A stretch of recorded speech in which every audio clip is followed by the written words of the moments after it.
Et on est très heureux de recevoir Jeff Goldblum. Bonsoir Jeff, merci d'être avec nous ce dimanche soir. C'est un vrai plaisir. On va commencer avec quelques notes de musique. On vient de vous entendre au piano. Si on commençait avec Frank Sinatra. Ça vous va? Forcément. C'est fabuleux. Frank Sinatra's fantastic. You know, I just read Je viens de lire une biographie de Frank par James Kaplan. C'est 2 volumes, La Voix et Le Patron. Donc moi, je suis immergé dans cette vie. Et j'ai commencé les sessions avec Frank Sinatra qui raconte comment ils ont vraiment fait les enregistrements. On va parler bien évidemment de jazz. On aurait pu parler déjà d'Errol Garner, d'Oscar Peterson. On peut aussi écouter ce titre-là, cette autre musique qui va tout de suite vous dire quelque chose. Ça, forcément. John Williams. John Williams. La musique de Jurassic Park. On va parler musique, on va parler jazz, on va parler bien sûr de cinéma avec vous, de cette carrière incroyable.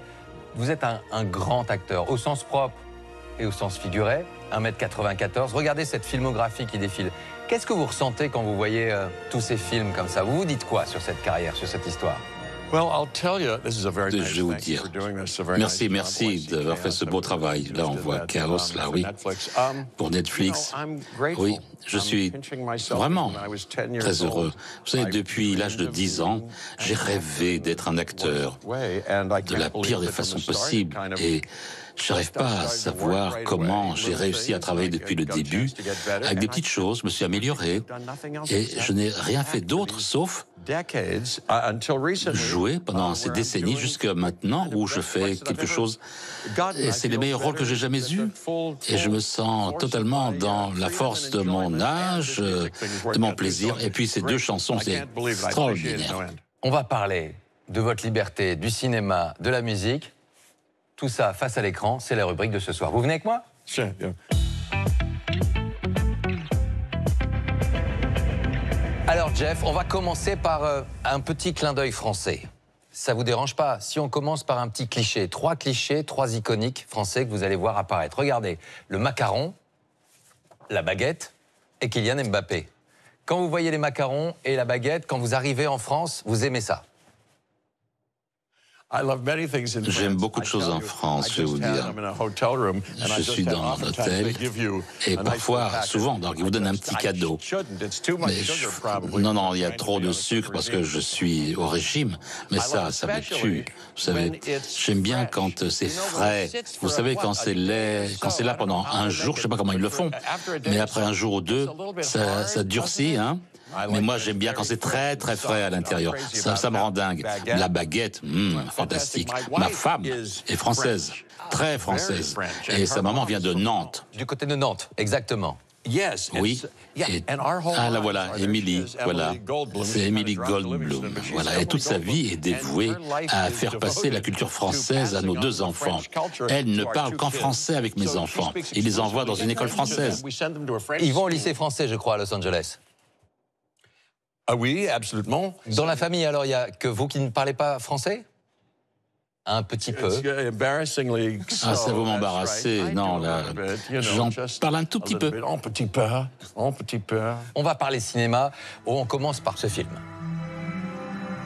Wow, I look young there, don't I? Ah, j'étais beaucoup plus jeune, hein. On était en 1986, Jeff. C'était il y a quelques années. C'était un vrai pari, ce film de Cronenberg. Ça l'était, oui. Cronenberg est fantastique, mais c'est ce rôle. Je savais que c'était un rôle très intéressant depuis le début, mais j'étais très concentré là-dessus. J'ai travaillé très dur, on est allé à Toronto. Vous savez, le maquillage, à la fin, ça a pris 5 ou 6 heures. On va aussi revenir sur une phrase que vous avez prononcée, que vous aviez l'habitude d'écrire sous votre douche, je crois. Dieu, laisse-moi devenir... C'est extraordinaire que vous ayez trouvé ça. Ça vient pas de ma douche, mais ouais, c'est ce que j'ai fait. Voilà la version française. Laisse-moi devenir un acteur. Exactement. J'ai fait ça, mais il y avait un secret parce que j'étais tellement passionné, je voulais le dire à personne. Et quand je quittais la douche, j'effaçais tout. Et vous l'effaciez. Vous avez été un scientifique, on l'a vu effectivement avec la mouche, on ne pouvait pas ne pas revenir sur ça. petit bruit de 1993, ce film signé Steven Spielberg. Anybody hear that? It's an impact tremor is what it is. Parlons de ce génie qu'est Spielberg. Qu'est-ce qu'il a, cet homme de plus, pour nous avoir tous transportés et d'avoir gardé cet esprit d'enfant et nous avoir emmenés dans toutes ces histoires? Yeah, he does. He's Ouais, c'est ça, oui. C'est un génie, bien sûr, et un individu extrêmement rare. Je l'adore. J'ai eu la chance que ma route croise la sienne, et certainement, voilà, ce film dit beaucoup de choses aux gens. Mais là, le voilà. Que se passe-t-il quand dans tous les champs de la création, il a été talentueux, doué, très sensible? Voilà, il faut du talent, un don et du travail. Et il a eu ça. Une autre image que je voudrais qu'on découvre, celle de votre cool attitude. Vous savez que vous incarnez ça. Et aujourd'hui encore, sur les réseaux sociaux, regardez cette photo, elle est devenue culte. Vous n'avez pas changé, Jeff, regardez. Ah, merci beaucoup. Ce look, cette attitude, vous l'avez cultivé? C'était quelque chose de... En vous, regardez, ça c'est Jeff Goldblum. L'élégance. C'est très drôle. C'est très, très drôle. Non, écoutez, j'ai jamais été carriériste, je voulais pas impressionner les gens. Ce qui sort de vous, individuellement et personnellement, est ce qui vous rend heureux. Et donc voilà, me voici. Et donc, célébrer pour ceci ou cela. Mais oui, les costumes, oui, parce que quand vous êtes un acteur, les chaussures que vous avez, et si vous êtes à l'aise, et vous savez, ça vous aide à être le personnage que vous êtes. Plus sérieusement, la science, la recherche, c'est une richesse infinie, on le sait. Mais aujourd'hui, les milliardaires dans la Silicon Valley, ils investissent aussi sur le pouvoir de la jeunesse éternelle, sur les manipulations génétiques potentielles. Est-ce que tout cela, c'est une source d'inquiétude pour vous également? La science, entre quelles mains? Ça, c'est une vraie question. Well, you know, in Jurassic Park, dans Jurassic Park, cette histoire que nous avons racontée, c'est une partie de cette histoire, parce que c'est pas simplement parce que vous pouvez le faire, ça ne veut pas dire qu'il ne faut pas faire attention à l'éthique et à la morale et à la sagesse de la façon que c'est utilisé. Il faut qu'on ait les meilleurs et les plus éclairés pour nous guider à travers cette période qui est un défi. Mais moi, je suis très intéressé.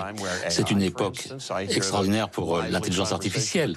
J'écoute les débats entre des gens qui ne pensent pas et ceux qui pensent que ça peut être très dangereux et d'autres choses. On a besoin des meilleurs esprits qui travaillent sur le changement climatique et c'est quelque chose sur lequel on doit tous travailler ensemble. On doit ensemble là-dessus.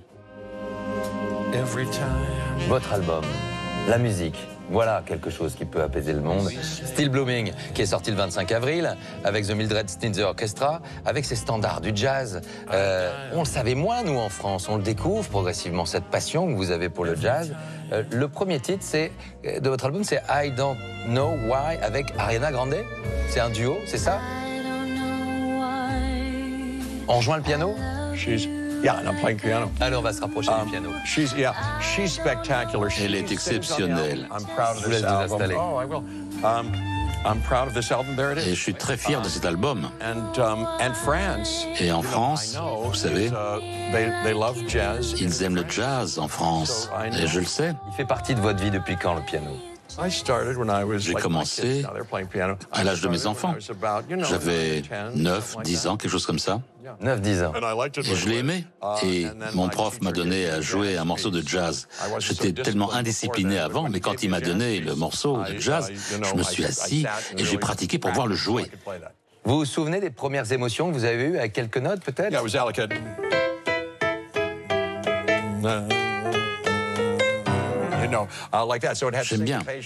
J'aime bien les syncopes comme ça, oui. Ça, c'est une liberté, c'est pour vous un plaisir. Vous vous dites que c'est une parenthèse que vous vous êtes offert. Tout à fait. C'est un plaisir total. C'est pas pour une carrière. Je voulais être acteur, mais cette musique-là, ça s'est développé de façon surprenante. Je joue tous les jours, de façon religieuse, pendant 1 heure. C'est dingue, hein? Quand vous vous baladez dans le monde, il y a toujours pas loin un piano. Qu'est-ce que vous aimez jouer comme ça, un petit peu comme ça, en improvisant? C'est quoi le morceau que vous aimez jouer On fait beaucoup de choses. Thelonious Monk. J'aime ça, on fait du blues. Le blues, la bossa nova. Sur cet album, on retrouve aussi une actrice en duo avec vous, Scarlett Johansson. Vous aviez joué avec elle dans Asteroid City, je crois, le film de Wes Anderson. Et ça, c'est ce duo. C'est elle qui vous a proposé? Écoutez, on était à la première, on avait fait quelques films de Wes Anderson, tous les deux. Asteroid City, oui. On était à New York et on a discuté. J'ai dû dire, Scarlett, la façon dont vous chantez, vous en parlez jamais, mais on a cet orchestre et peut-être que je l'ai proposé. Elle a dit tout de suite oui, et j'aimerais bien faire quelque chose en bossa nova, et j'ai beaucoup aimé cette chanson-là. Il y a Alex Frank qui va nous rejoindre à la contrebasse dans un instant pour ce live. Vous allez nous interpréter Every Time We Say Goodbye. Ça va être ce moment de live pour nous et un vrai plaisir. Scarlett Johansson, vous lui avez filé le virus de Jurassic Park. Elle va reprendre la main. C'est elle qui va jouer dans le prochain opus. Sorry, what mission? Je lui ai donné aucun avis. Non, elle le faisait avec Jonathan Bailey ici. Et tous les deux seront dans les prochains épisodes. Et je vais regarder ça avec beaucoup de plaisir. Jeff, je vous laisse vous installer. Merci mille fois d'avoir été avec nous. On va vous écouter dans ce live. Je fais les petits coups de cœur de ce soir de 20h30. François Simon, l'écrivain gastronome, publie Hiro Turner chez Flammarion. Le nouvel album de Marie-Flore Execo qui nous parle d'amour. La pièce La tendresse au Théâtre des Bouffes Parisiens. Une réflexion survoltée et rafraîchissante sur ce qu'est être un homme aujourd'hui. Et puis le film Les musiciens, c'est avec Valérie Donzelli et Frédéric Pierrot. Une très belle histoire d'instruments qui rendent les hommes un peu plus humains. De Pittsburgh à Hollywood, en passant ce soir par Paris, la sortie de ce nouvel album en tournée aux États-Unis et en Europe, et bientôt encore en France. Il faudra revenir parce que le public français vous attend. Merci, Jeff Goldblum. Vous êtes avec Alex Frank et je vous laisse. Bye bye. Well, thank you so much. Thank you. Merci beaucoup, Laurent. C'est un plaisir d'être avec vous. Ah, Alex Frank.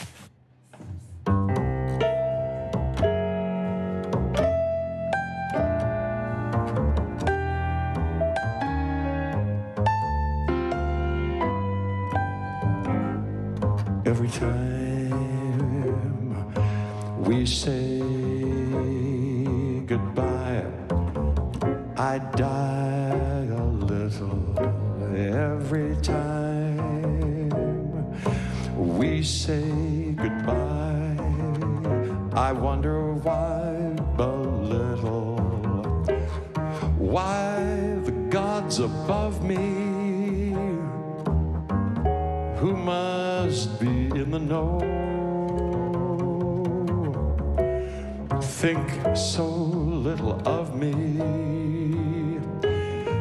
that they'd allow you to go. When you're near, there is such an air of spring about it, and I can hear a lark somewhere begin to sing about it. There's no love song that's finer, but how strange the change from major to minor every time that we say goodbye.